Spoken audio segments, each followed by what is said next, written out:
Thermal expansion, अगर हम किसी सब्सटेंस को हीट सप्लाई करते हैं तो हीट के कारण उसके मॉलिक्यूल्स हैं वो ऑसिलेटरी मोशन स्टार्ट करेंगे। हीट जैसे ही अपन देंगे तो मॉलिक्यूल्स को एनर्जी मिलेगा, एनर्जी के कारण वो ऑसिलेटरी मोशन स्टार्ट करता है। तो ड्यू टू हीट जो मॉलिक्यूल्स ऑफ द सब्सटेंस है that start oscillatory motion.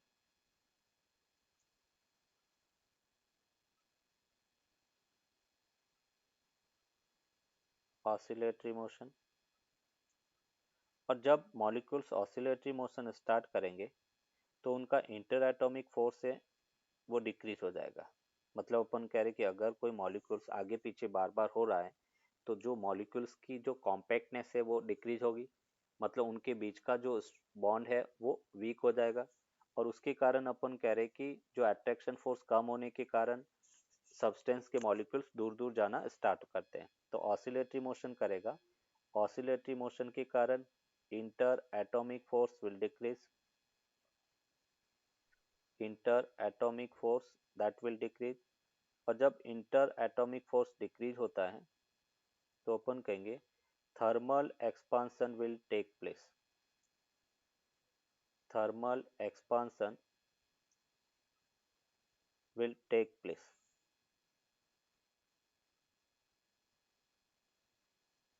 Will takes place. तो यहाँ पे अपन कह रहे हैं कि जब किसी सब्सटेंस को हीट सप्लाई करेंगे उसके मॉलिक्यूल्स ऑसिलेटरी मोशन स्टार्ट करेंगे, और due to oscillatory motion inter atomic force will decrease. Inter atomic force decrease होते ही मॉलिक्यूल्स या सब्सटेंस एक्सपांसन या एक्सपांड करना स्टार्ट करेगा। अभी थर्मल एक्सपांसन अगर अपन देखें तो तीन टाइप का होता है। थर्मल एक्सपांसन हम डिटेल स्टडी करेंगे। फर्स्ट हम कहेंगे लीनियर एक्सपांसन, लेंथ के फॉर्म में एक्सपांसन होता है तो उसको अपन कहेंगे लीनियर एक्सपांसन। सेकेंड सुपरफिशियल या एरियल एक्सपांसन, सुपरफिशियल एक्सपांसन, या हम कह सकते हैं third areal expansion.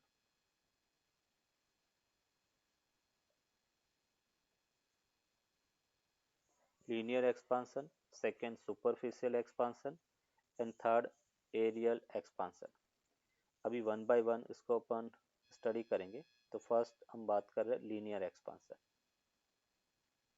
Linear expansion,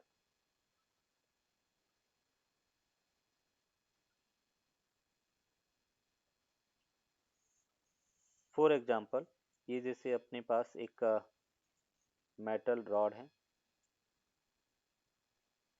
eight temperature T पर, T equals to T degree Celsius temperature पर उसकी लेंथ एल नॉट के इक्वल है। Original initial length L nought है। अभी temperature that becomes T plus delta T degree Celsius, delta T से उसके temperature को इंक्रीज करते हैं। और जब टेम्परेचर डेल्टा टी से इंक्रीज होगा तो इसकी लेंथ में ऑब्वियसली बेटा इंक्रीमेंट होगा, और final length that becomes L F, ये इसका फाइनल लेंथ हो गया। अभी अपन कह रहे कि ये जैसे इनिशियली एल नॉट था, अभी बेटा फाइनल एल एफ है और डेल्टा एल से इसका लेंथ में इंक्रीमेंट हुआ। तो हम कहेंगे कि जो इंक्रीमेंट इन लेंथ है डेल्टा एल है that will be that is the directly proportional to length में जो इंक्रीमेंट है that is directly proportional to the initial length. अगर बेटा कोई भी मेटल रॉड की लेंथ ज़्यादा है तो टेम्परेचर बढ़ाने पर एक्सपांसन भी ज़्यादा होगा, लेंथ कम है तो टेम्परेचर बढ़ाने पर एक्सपांसन भी कम होगा। तो delta L proportional to L nought. अगर अपन कह रहे कि लेंथ और टेम्परेचर बेटा जितना ज़्यादा इंक्रीज करेंगे तो टेम्परेचर डिफरेंस के भी क्या होगा, डायरेक्टली प्रोपोर्शनल होगा। अगर टेम्परेचर ज़्यादा बढ़ाएंगे तो लेंथ में भी इंक्रीमेंट ज़्यादा होगा, तो delta L also proportional to delta T. From equation 1 and 2 from equation 1 and 2 and 1 and 2 से अपने को मिलेगा कि delta L proportional to L nought delta T बेटा। एंड प्रोपोर्शनल साइन अगर हटाते हम तो देखो क्या मिलेगा, delta L equals to alpha L nought delta T के इक्वल होगा। तो ये बेटा अपन कह रहे कि लेंथ में इंक्रीमेंट है L alpha alpha L nought delta T, और जो एल्फा है दैट इज प्रोपोर्शनल कांस्टेंट है, proportional constant and also called thermal coefficient of linear expansion, thermal coefficient of linear expansion।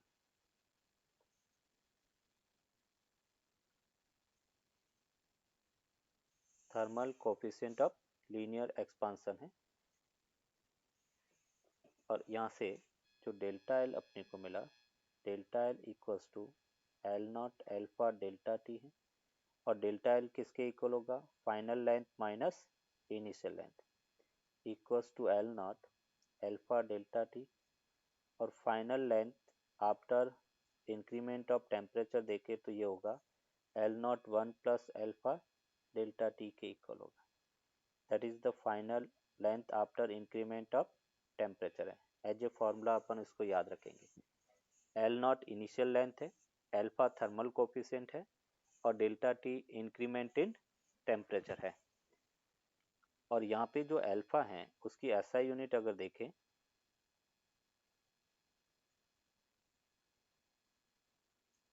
अगर अल्फा उसकी एसआई यूनिट देखें तो ये होगा बेटा पर डिग्री सेल्सियस, डिग्री सेल्सियस पर डिग्री सेल्सियस या पर केल्विन, डिग्री सेल्सियस और पर केल्विन, ये इसकी यूनिट होगी। अभी अपन लेंथ लीनियर एक्सपांशन के बाद में हम देखेंगे सेकेंड बेटा सुपरफिशियल एक्सपांशन या एरियल एक्सपांशन भी इसको कह सकते हैं, सुपरफिशियल एक्सपांशन।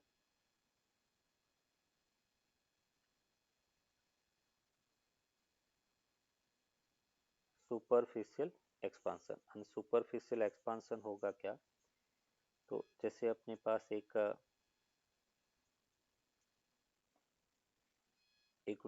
रेक्टेंगुलर शीट है, ये जैसे एक रेक्टेंगुलर शीट है, किसी टेम्परेचर टी पर, T equals to T degree Celsius पर उसकी लेंथ बेटा एल नॉट के इक्वल है, और उसकी वेट है वो डब्लू नॉट के इक्वल है। लेंथ एल नॉट है और वेट डब्लू नॉट है। इसका बेटा इनिशियल एरिया अगर देखें तो एरिया क्या होता है, length into weight, L not W not होगा। अभी मैं टेम्परेचर डेल्टा टी से इंक्रीज करता हूँ, जैसे अपन कह रहे कि that temperature becomes T plus delta T degree Celsius, और जब temperature T plus delta T degree Celsius है तो उसकी लेंथ और विड्थ बेटा दोनों इंक्रीज होगा। तो मैं ये कह रहा हूँ कि सपोज लेंथ कुछ इस टाइप से इंक्रीज हुई, लेंथ क्या हो गया, तो फाइनल लेंथ बेटा एल एफ है। अगर हम विड्थ की बात करें तो डब्लू एफ, ये इसकी फाइनल विड्थ हो गया। मीन्स फाइनल एरिया की बात करें तो ये हो गया final length into final width बेटा। अगर मैं फाइनल एरिया बेटा कैलकुलेट करता हूँ तो हमें मिला final length and final width.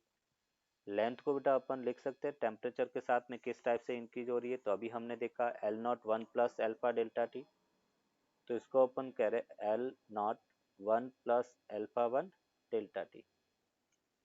अगर हम वेट की बात करें तो वेट होगा W not 1 plus alpha 2 delta T, ये वेट हो गया।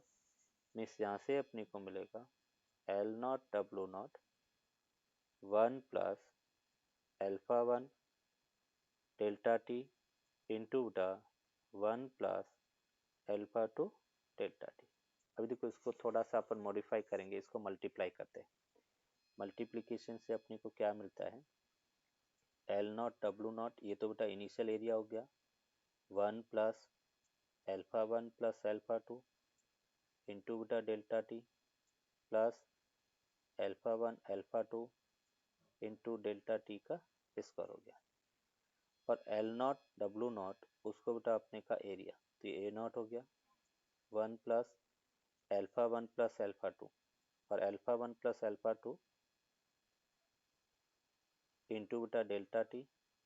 और इसको बेटा अपन नेग्लिजिबल मानेंगे क्योंकि अल्फा 1 और अल्फा 2 की वैल्यू 10 की पावर -4 ऑर्डर का होता है, और 10 की पावर -4 इंटू 10 की पावर -4 करेंगे तो 10 की पावर -8 हो गया, मतलब नेग्लिजिबल हो गया। इसलिए अल्फा 1 जहाँ कहीं पर भी दो कोफिशिएंट का प्रोडक्ट हो रहा है उसको अपन नेग्लिजिबल एज्यूम करेंगे।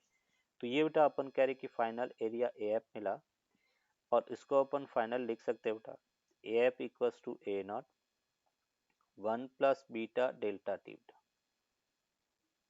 ये फाइनल एरिया होगा A F equals to A nought 1 plus beta delta T, and beta जो है वो होगा अल्फा 1 प्लस अल्फा 2। वो किसके लिए होगा?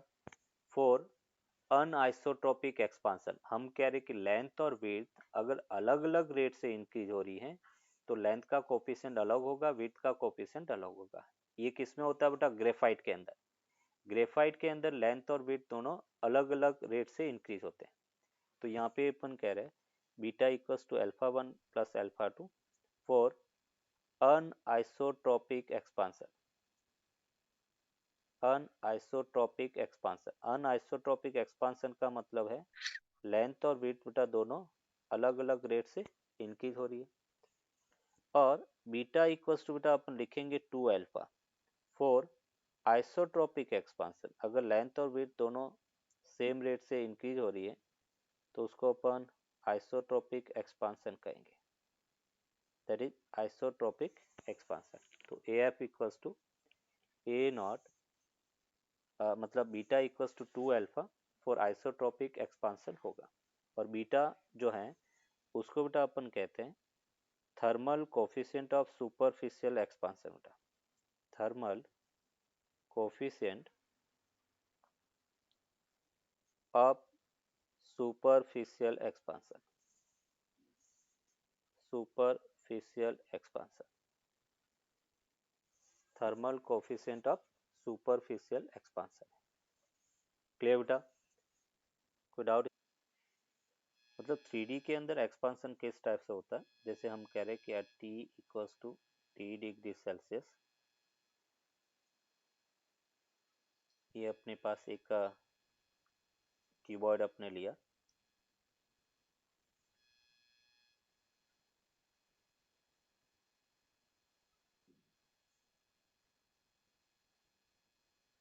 ये इस टाइप से एक क्यूब है। क्यूब की लेंथ है वो L नॉट के इक्वल है, इसकी वेथ W नॉट के इक्वल है, और इसकी हाइट H नॉट के इक्वल है। अगर हम इसका वॉल्यूम देखें, इनिशियल वॉल्यूम, तो V nought equals to length width into height के इक्वल होगा। और जब हम कह रहे कि इसका टेम्परेचर डेल्टा टी से इंक्रीज होता है, temperature becomes T plus delta T degree Celsius, तो उसकी लेंथ विड्थ और हाइट तीनों इंक्रीज होते हैं। तो यहाँ पे हमने कहा कि लेंथ भी बढ़ रही है, हाइट भी बढ़ रही है, और विड्थ है वो भी इंक्रीज हो रहा है।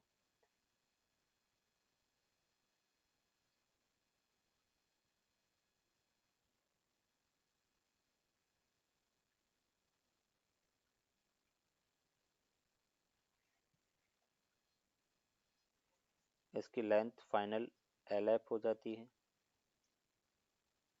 विड्थ डब्ल्यू एफ है, और हाइट एच एफ के इक्वल है।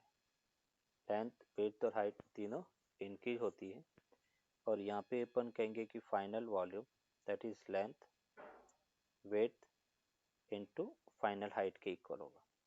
और यहाँ पे अगर फाइनल वॉल्यूम का अपन देखें वी एफ, एल एफ को अपन लिख सकते L not 1 plus alpha 1 delta T. मैं यहाँ पे कह रहा हूँ कि सपोज लेंथ में जो इंक्रीमेंट का कोफिशिएंट है, थर्मल एक्सपांसन कोफिशिएंट अल्फा 1 है, विड्थ का अल्फा 2 है, तो इसको अपने लिखा W nought, 1 plus alpha 2 delta T, and height का अगर अपन देखें तो H nought 1 plus alpha 3 delta T के इक्वल है। और इस तीनों को अगर मल्टीप्लाई करें तो length, width, height, that becomes 1 plus alpha 1 plus alpha 2 plus alpha 3 into beta delta t plus alpha 1 alpha 2 plus alpha 2 alpha 3 plus alpha 1 alpha alpha 3 alpha 1 into delta t का square and plus beta alpha 1 alpha 2 alpha 3 delta t cube. और मैंने कहा है कि जहाँ का पर alpha 1 alpha 2 दो का प्रोडक्ट हो तो उन सबको अपन नेग्लिजिबल एज्यूम करेंगे। और ये हो गया इनिशियल वॉल्यूम, तो हम इसको लिख सकते हैं V nought 1 plus alpha 1 plus alpha 2 plus alpha 3 into delta T के इक्वल होगा। और इसको अपन लिख सकते हैं कि final volume V F that is equals to V nought 1 plus gamma delta T के इक्वल होगा। ये फाइनल वॉल्यूम होगा। अभी यहाँ पे जो गामा है उसको अपन कहेंगे thermal coefficient of cubical expansion. Thermal coefficient of cubical expansion. Thermal coefficient of cubical expansion. और गामा होगा कितना, तो हम कहेंगे alpha 1 plus alpha 2 plus alpha 3 for anisotropic expansion. Anisotropic expansion and gamma equals to 3 alpha for isotropic expansion.